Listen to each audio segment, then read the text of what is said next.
오늘 하나님의 말씀은 마태복음 5장 1절에서 12절까지입니다.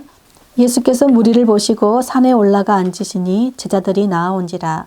입을 열어 가르쳐 이르시되 심령이 가난한 자는 복이 있나니 천국이 그들의 것이며, 애통하는 자는 복이 있나니 그들이 위로를 받을 것이며, 온유한 자는 복이 있나니 그들이 땅을 기업으로 받을 것이며, 의에 줄이고 목마른 자는 복이 있나니 그들이 배부를 것이며, 궁일이 여기는 자는 복이 있나니 그들이 궁일이 여김을 받을 것이며, 마음이 청결한 자는 복이 있나니 그들이 하나님을 볼 것이며, 화평하게 하는 자는 복이 있나니 그들이 하나님의 아들이라 일컬음을 받을 것이며, 의를 위하여 박해를 받는 자는 복이 있나니 천국이 그들의 것임이라. 나로 말미암아 너희를 욕하고 박해하고 거짓으로 너희를 거슬러 모든 악한 말을 할 때에는 너희에게 복이 있나니 기뻐하고 즐거워하라. 하늘에서 너희의 상이 큼이라. 너희 전에 있던 선지자들도 이같이 박해하였느니라. 아멘. 올해 우리 교회 표가 예수님의 제자로 살라입니다.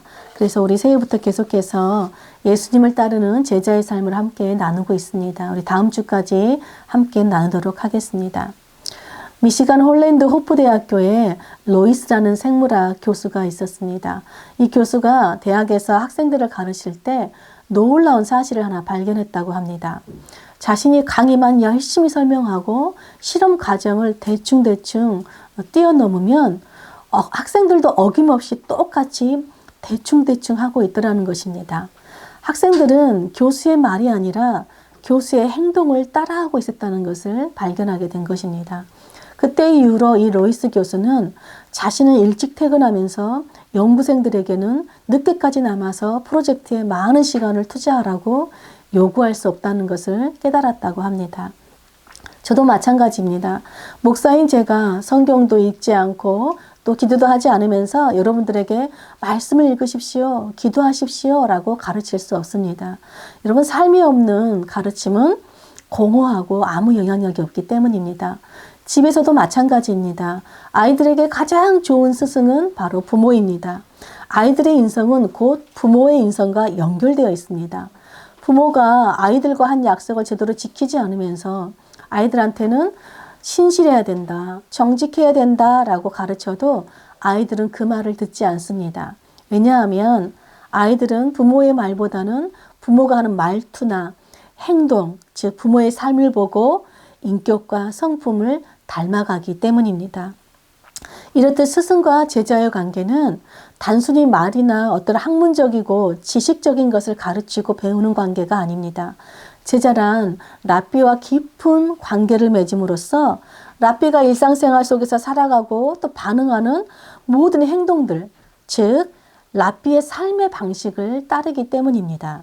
그래서 제자의 목표는 랍비를 따름으로 랍비의 인격과 성품으로 닮아가는 것입니다. 만약 랍비의 가르침이 삶으로 드러나지 않는 가르침이라면 아무도 그 스승을 따르지 않을 것입니다. 왜냐하면 그 랍비의 그 삶이 없는 가르침에는 권위가 없기 때문입니다. 성경에도 잘 가르치는데 권위가 없는 사람들이 있었습니다. 그들이 바로 서기관들과 바리새인들이었습니다. 서기관은 성경에 보면 율법교사 또는 율법사라고 기록되어 있습니다. 서기관들의 주된 책임은 바로 경전을 필사하는 것이었습니다. 이들은 경전을 필사할 때 몸을 정결하게 씻고 깨끗한 옷을 갈아입고 그 다음에 하나님께 기도한 다음에 필사를 시작했습니다. 또 필사를 하다가 야훼, 즉 하나님이란 단어가 나오면 필사를 멈추고 다시 하나님께 기도한 다음에 필사를 또 다시 할 정도로 신앙에 열심인 사람들이었습니다. 또한 바리새인들은 제사나 음식법, 또 안식일이나 11조 등 정말 율법을 철저하게 지키는 사람들이었습니다. 그런데 자신들처럼 율법을 철저하게 지키지 않은 사람들을 보면 무시하고 업신여겼습니다. 이 서기관들과 바리새인들을 요즘 말로 하면 정말 예배에 목숨을 건 정말 신앙에 열심인 사람들이었습니다. 서기관들과 바리새인들은 자신들은 권위가 있다고, 스스로 권위 있다고 자부하고 있었습니다. 그런데 그들의 가르침을 들은 사람들의 반응은 그들에게는 권위가 없다라고 말하였습니다. 왜 그들에게는 권위가 없다라고 사람들이 말했을까요? 예수님께서 그 이유를 말씀하십니다. 마태복음 23장 23절에는 이렇게 기록되어 있습니다. 예수님께서 바리새인들과 서기관들에게 이렇게 말씀하는 거예요. 화 있을진저 외식하는 서기관들과 바리새인들이여, 너희가 박하와 해양과 근처의 11조는 들이되 율법에 더 중한 바 정의와 긍휼과 믿음은 버렸도다. 그러나 이것도 행하고 저것도 버리지 말아야 할지니라. 여러분, 율법의 형식이 있고 율법의 본질이 있습니다. 형식과 본질 둘 다 중요하지만 본질이 더 중요하죠. 형식만 지키는 신앙은 보기에는 그럴듯해 보이는 외식 신앙입니다. 이 외식 신앙은 경건의 능력은 없고 경건의 모양만 있는 자기 만족 신앙이에요. 예수님은 지금 형식은 필요 없다, 형식은 중요하지 않다, 지금 이렇게 말씀하시는 것이 아닙니다. 형식도 중요합니다. 예수님도 형식을 지키셨어요. 그러나 본질이 없는 형식만 지키는 것은 그냥 빈 껍데기와 같은 것입니다. 그렇다면 율법이 말하는 본질, 우리 신앙의 본질이 무엇일까요? 예수님께서 이미 답을 주셨어요. 구약에서부터 끊임없이 하나님께서 강조하신 것이 바로 정의와 긍휼의 삶을 살라는 것입니다. 다른 말로 하면 이웃을 사랑하는 삶입니다. 로마서 13장은 사랑은 율법의 완성이다 라고 말합니다. 즉 정의와 긍휼이 빠진 신앙은 자기 자신뿐만 아니라 그 어떤 사람도 변화시킬 능력이 없습니다. 왜냐하면 삶이 없는 신앙인의 입에서 나오는 말에는 어떤 권위도 없기 때문입니다. 여러분, 권위는요, 다른 사람을 이끄는, 통솔하는 그 통치력입니다. 이 권위가 있어야 사람들이 순종하고 따르게 되어 있습니다. 근데 우리가 권위라는 말을 오해할 때가 있습니다. 세상에서 우리가 권위주의자, 또 권위적이다 라는 말은 권위를 가진 어떤 사람이 그 권위를, 힘과 능력을 다른 사람을 강압적으로 누르거나 조종하고 통제하기 위해서 사용하기 때문입니다. 그러나 성경에서 말하는 권위는 누군가를 조종하거나 통제하기 위한 어떤 사회적인 힘과 지위가 아니라 사명을 감당하기 위한 기능으로서의 권위입니다. 따라서 자신이 가진 힘과 능력을 다른 사람으로 하여금 어쩔 수 없이 따르게 하는 것은 권위가 아니라 권위주의적인 잘못된 행동입니다. 참된 권위는 사람들을 스스로 자발적으로 순종하고 따르는 것입니다. 저번 주에 우리가 예수님께서 제자들을 산으로 부르시고 12명의 제자를 세우신 것을 보았습니다. 12명의 제자들은 예수님의 그 신적 권위의 부르심에 자발적으로 순종하여 나온 사람들입니다.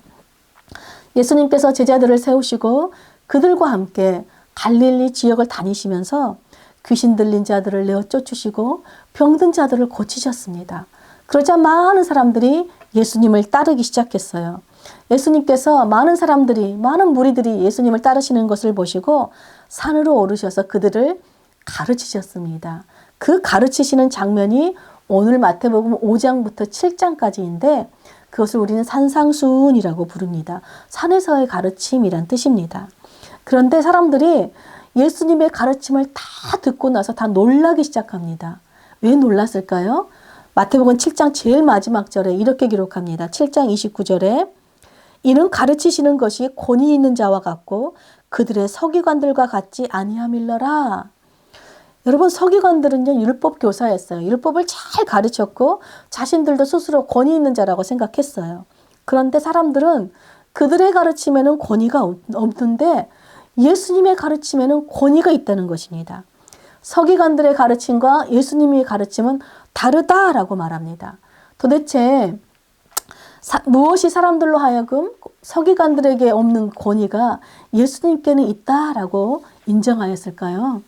여러분, 예수님도 서기관들처럼 회당에서 말씀을 가르치셨고 안식일도 지키셨고 헌금도 하셨고 기도도 하셨습니다. 지킬 거 다 지키셨어요. 그러나 그들과 다른 점이 있다면 예수님은 삶 속에서 율법의 본질인 정의와 긍휼의 삶을 사셨습니다. 예수님의 말씀이 권위 있었던 것은요, 예수님의 말씀이 곧 삶이었기 때문입니다. 말씀으로 역사하시는 삶을 사셨기 때문입니다. 즉, 말씀과 삶이 하나였습니다. 그렇다면 이 서기관들과 바리새인들이 예수님의 그런 삶을 보면서 예수님의 권위를 인정했을까요? 그들은 예수님의 권위를 인정하지 않았고 예수님을 메시아로도 인정하지 않았습니다. 왜냐하면 그들이 보기에 예수님의 삶은 자신들이 부정하다고 여기는 죄인들과 함께 어울리고 그들과 함께 밥을 먹고 그들과 함께 하였기 때문입니다. 그래서 그들은 예수님은 잘못됐다, 틀렸다라고 생각한 것입니다. 무엇보다 사람들이 자신들의 가르침을 따르지 않고 예수님을 가르침을 따르고 예수님을 따르자 미움과 시기로 예수님을 배척하고 예수님을 죽이기로 모의까지 합니다. 여러분, 우리도 신앙생활을 하다 보면 언제든지 바리새인과 이 서기관들이 될 수 있습니다. 나와 조금만 다르면 틀렸다고 비난하는 거.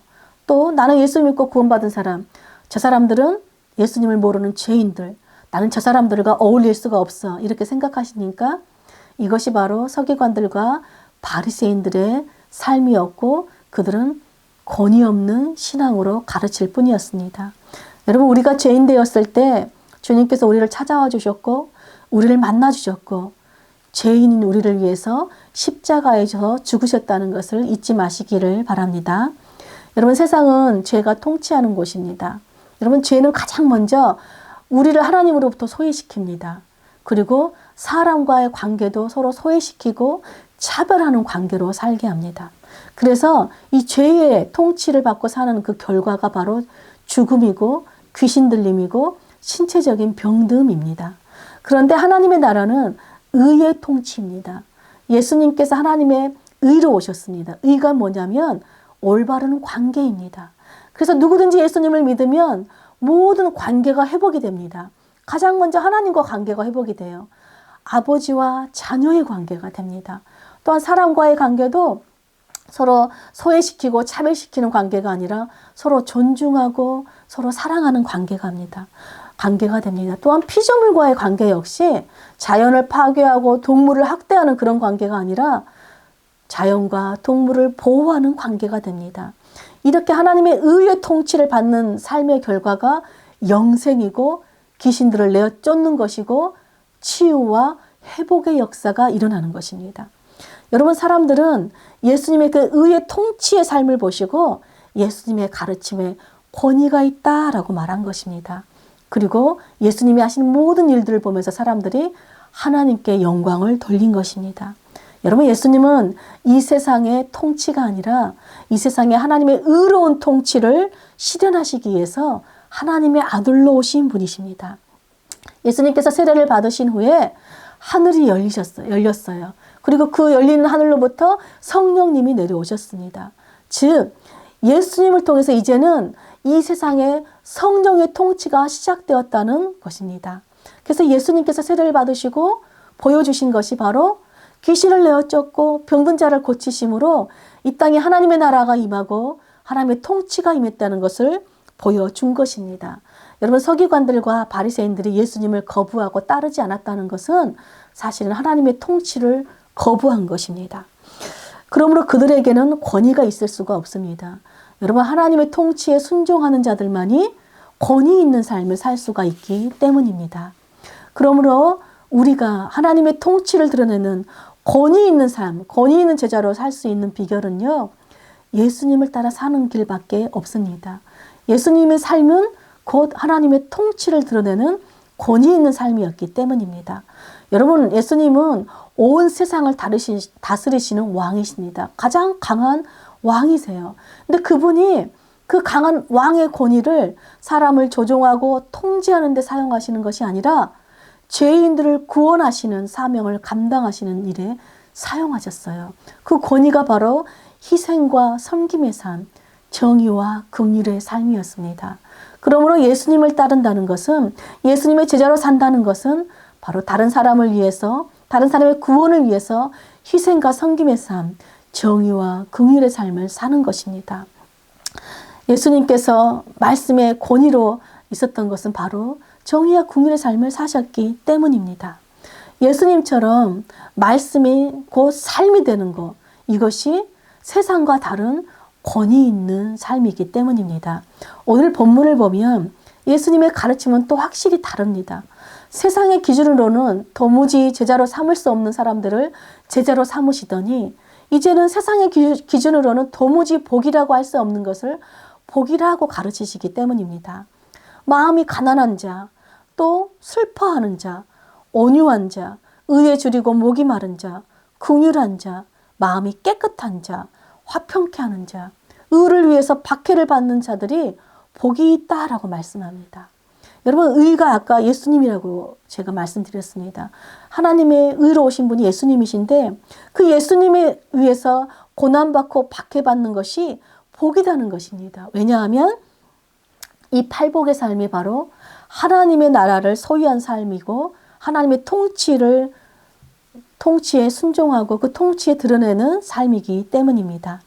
여러분, 예수님은 지금 너희가 이렇게 살아야 복을 받는다 이렇게 말씀하시는 것이 아니라 예수님의 통치를 받고 사는 자들은 이미 하나님의 나라를 소유했기 때문에 이렇게 복된 삶을 산다라고 말씀하시는 것입니다. 근데 이 팔복의 삶을 한마디로 정리하면 바로 예수님이 사셨던 정의와 긍휼의 삶입니다. 여러분, 정의와 긍휼의 삶이요, 하나님을 대표하는 성품이자 예수님께서 이 땅에 보여주시고 이 땅에서 사셨던 하나님의 성품이었습니다. 그러므로 하나님의 통치를 받는 제자로 산다는 것은 여러분, 예수님을 따라 하나님의 성품으로 변화되는 삶입니다.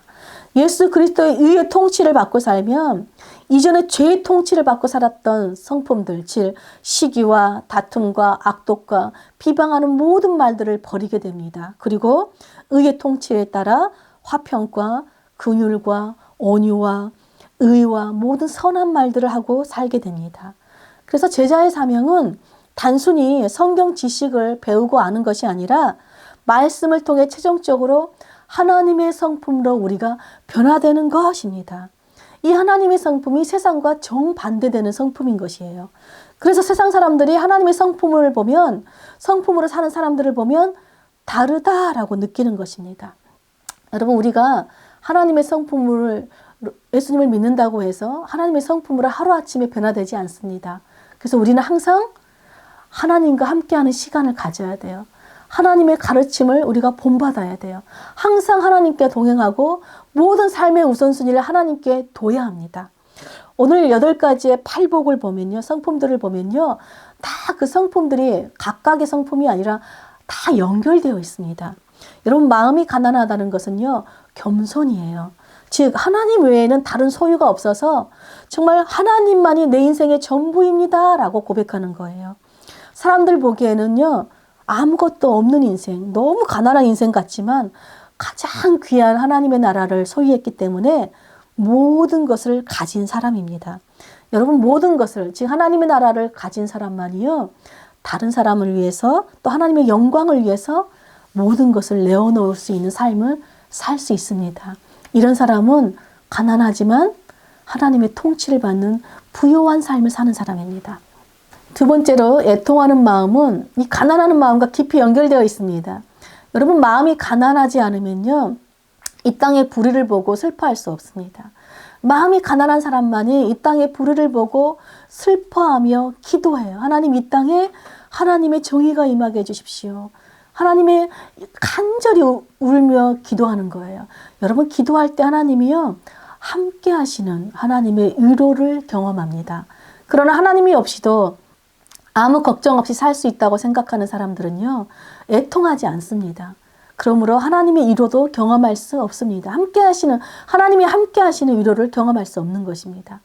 그래서 이 또 애통하는 마음은 그래서 온유한 마음으로 이어지는 거예요. 여러분, 온유함은요, 겸손, 부드러움입니다. 약함이 아니에요. 우리는 온유하다 그러면 약하다고 오해하는데요. 온유함은 굉장히 강함입니다. 예수님은 나는 온유하고 겸손하니 내게 배우라고 말씀하셨습니다. 온유는요, 자신에게 힘과 어떤 권세가 있는데 그것을 남을 누르고 억압하고 통제하는 데 사용하지 않고 약한 사람들의 짐을 대신 짊어지는 일에 사용합니다. 즉, 자신이 가진 힘을 의를 위해서 사용하는 것이 온유입니다. 그래서 온유한 사람들은 뒤이어서 의에 줄이고 목마른 성품을 가지고 있어요.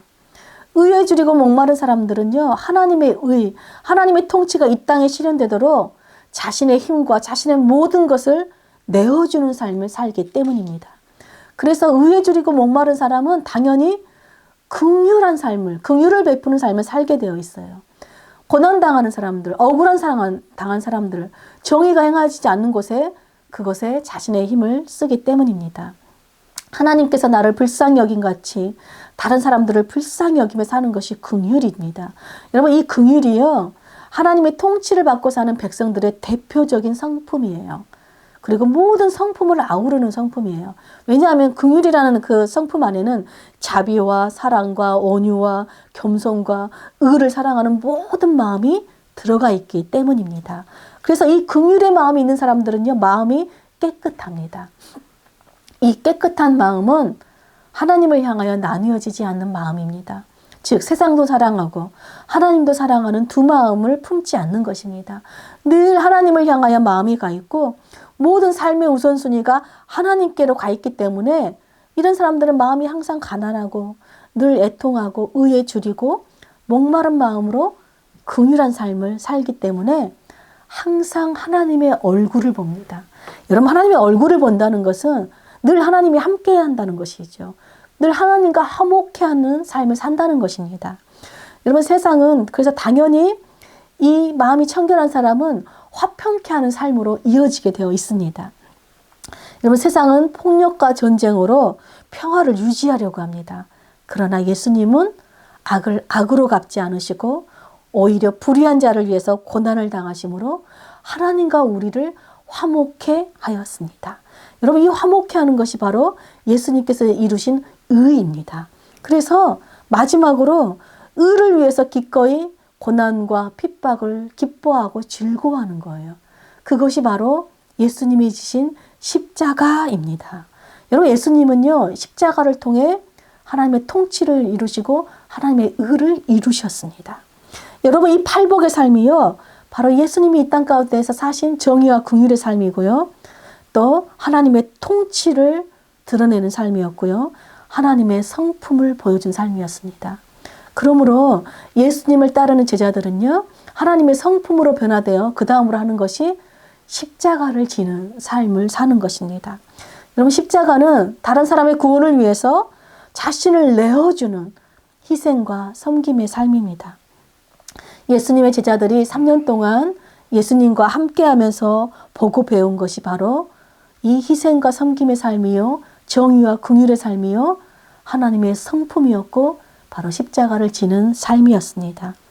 여러분, 그런데 3년 동안 제자들이 예수님을 따라다녔음에도 불구하고 겸손하게 다른 사람을 섬기고 희생한 것이 아니라 오히려 계속해서 누가 더 높은 자리에 앉을 것인가 자리 다툼을 하였습니다. 그때 예수님께서 그들을 너희들은 도대체 언제까지 이렇게 살 것이냐라고 책망하시지 않고 정말 다른 세상의 랍비들이라면 할 수 없는 놀라운 정말 충격적인 행동을 하셨습니다. 그것이 바로 허리에 수건을 두르시고 무릎을 꿇으시면서 종처럼 제자들의 발을 씻기신 것이었습니다. 여러분, 예수님은 큰 자가 작은 자를 섬기는 것이 진정한 권위다라고 가르치셨습니다. 예수님의 가르침은 처음부터 끝까지 세상과는 전혀 다른 권위 있는 가르침이었습니다. 오늘 팔복의 삶을 봐도 세상과도 너무 다른 삶입니다. 여러분, 세상은 부자로 살아야 돼요. 가난한 거 싫어합니다. 내가 위에서 섬김을 받아야지 아래에서 다른 사람을 섬기는 일은 하고 싶어 하지 않습니다. 무엇보다 약하고 미련해 보이는 십자가 지는 거, 고난의 십자가 더더욱 싫어합니다. 그런데 예수님은 남을 섬기는 자가 가장 큰 자라고 말씀합니다. 그리고 의를 위해서 고난의 십자가를 지는 것이 가장 고상한 삶이고 가장 부요한 삶이라고 가르치십니다. 여러분, 예수님을 따르는 길은 비록 가난과 고난과 핍박을 받는 길이지만 이 길만이 부활로 가는 길이고 이 길만이 영광과 승리의 상급을 누리는 복된 길이기 때문입니다. 사랑하는 여러분, 제자는 예수님을 따름으로 이 땅에 하나님의 통치를 드러내는 권위 있는 자들입니다. 그런데 우리에게 아무리 큰 권위가 있어도 예수님을 따라 하나님의 성품으로 변화되지 않으면, 정의와 긍휼의 삶을 살지 않으면, 십자가를 지는 삶을 살지 않으면 우리는 그저 말뿐인 신앙인일 뿐입니다. 세상 사람들은 우리의 말을 보고 하나님을 보는 것이 아니라 우리의 선한 행실을 보고 하나님의 통치를 경험하기 때문입니다. 여러분, 많은 사람들이 나는 이제 사람을 낚는 어부가 되라고 부르심을 받았으니 나는 이제 수단과 방법을 가리지 않고 사람들을 교회 안으로 들여와야지라고 생각합니다. 여러분, 숫자가 많다고 그것이 부흥입니까? 여러분, 진정한 부흥은 무엇이냐면요, 하나님의 통치를 받음으로 내가 하나님의 성품으로 변화되고 이 땅에 십자가를 지는 정의와 긍휼의 삶을 사는 것, 이것이 부흥입니다. 죄의 통치를 버리고 하나님의 통치로 변화된 삶을 사는 것이 이게 부흥된 모습이에요. 부흥은요, 변화된 모습, 하나님 나라 백성으로 사는 모습이 부흥입니다. 그러므로 먼저 우리가 하나님의 통치를 받고 사는 제자로 살아야 사람을 낚는 어부가 될 수 있습니다. 왜냐하면 사람들은 우리 안에 그 변화된 부흥을 보고 관심을 가지고 부흥을 보고 닮고 싶어 하기 때문입니다. 베드로전서 3장 15절은 이렇게 기록합니다. 너희 마음에 그리스도를 주로 삼아 거룩하게 하고 너희 속에 있는 소망에 관한 이유를 묻는 자들에게는 대답할 것을 항상 준비하되 온유와 두려움으로 하고. 여러분, 예수님의 수제자가 베드로였습니다. 베드로가 우리에게 놀라운 교훈을 가르쳐줘요. 즉 우리가 예수님을 주님으로 믿고 따를 때 우리 삶이 거룩한 삶을 산다는 것이에요. 그런데 사람들이 우리의 거룩한 삶을 보고 반응을 한대요. 어떻게 반응하냐면 당신들은 어떻게 그렇게 살 수 있습니까? 라고 묻는다는 거예요. 그때 베드로가 이렇게 말하는 거예요. 그때 대답할 것을 준비하라는 거예요. 즉 그때 복음을 전하라는 것입니다. 사람들이 물을 때 넌 당신 어떻게 그렇게 삽니까? 라고 묻는데 아, 예, 저는 원래 그렇습니다. 예, 제가 잘나서 그렇습니다. 그럼 사람은 못 낚는 거예요. 그때 네, 저는 예수님을 따르기 때문입니다. 예수님 때문에 저는 변화되었습니다. 예수님께서 저를 위해 죽으셨기 때문에 저는 새 사람이 되었습니다. 저는 이제 이 세상의 통치를 따르지 않고 하나님의 통치를 따르기 때문에 저는 이런 삶을 살 수 있습니다. 라고 복음을 전하면 그때 우리는 사람을 낚는 어부가 되는 것입니다. 그때 우리는 권위 있는 신앙인이 되는 것입니다. 그러므로 여러분, 제자는 먼저 삶으로 복음을 전하고 그 다음에 말로도 복음을 전하는 자들입니다. 여러분, 삶과 말이 함께 가는 것이에요. 분리되는 것이 아니라 같이 가는 것입니다. 이것이 사람을 낚는 제자의 삶이고 권위 있는 신앙인의 삶인 것입니다. 사랑하는 여러분, 우리는 말뿐인 신앙인들이 아니라 예수님을 따르는 권위 있는 신앙인들이 되시기를 축복합니다.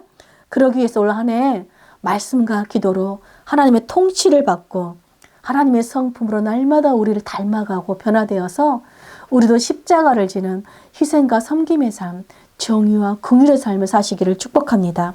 그래서 우리를 보고 늘기쁜 교회 성도들을 보고 많은 사람들이 영생의 비밀을 묻기를 축복합니다. 그때 여러분들은 복음을 전하고 살아계신 하나님의 통치를 전하고 그들도 하나님의 백성으로 살 수 있도록 인도하시기를 축복합니다.